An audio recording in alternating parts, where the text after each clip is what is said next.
જળ એ જ જીવન. આપણને જીવવા માટે હવા, પાણી અને ખોરાકની જરૂર પડે છે. હવા પછી પાણી આપણી મુખ્ય જરૂરિયાત છે. પાણી વિના જીવન શક્ય નથી.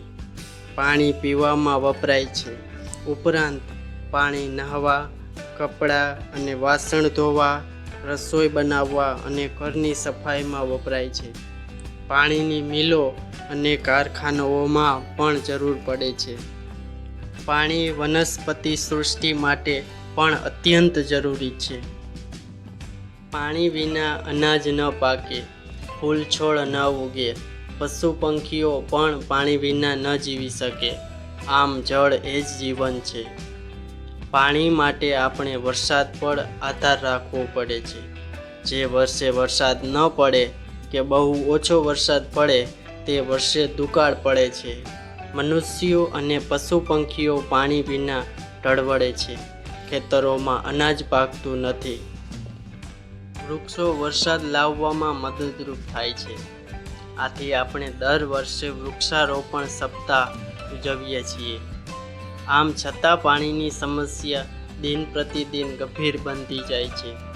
પાણીનો વપરાશ વધતો જાય છે અને ભૂગર્ભ જળની સપાટી ઊંડે ને ઊંડે જતી રહે છે. ભવિષ્યમાં લોકો પાણી વિના ટળવળશે. પાણી માટે યુદ્ધો થશે એવું કેટલાક લોકો માને છે. આ સમસ્યાના ઉકેલ માટે અનેક નદીઓ પર બંધ બાંધવામાં આવે છે. ચેકડેમ બાંધવામાં આવે છે, જેથી ચોમાસામાં નકામાં વહી જતા પાણીનો સંગ્રહ થાય અને તેનો પીવામાં અને સિંચાઈમાં ઉપયોગ થાય. આપણે પણ પાણી બચાવવા ઘણું કરી શકીએ.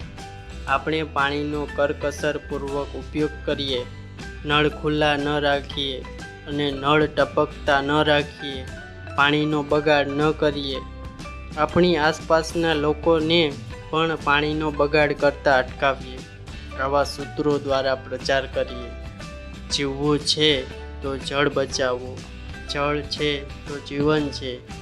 તે પ્રજા છે સાણી, જે બચાવે પાણી. આ વિડીયો પસંદ આવ્યો હોય તો વિડીયોને લાઈક કરો અને ચેનલને સબસ્ક્રાઈબ કરો.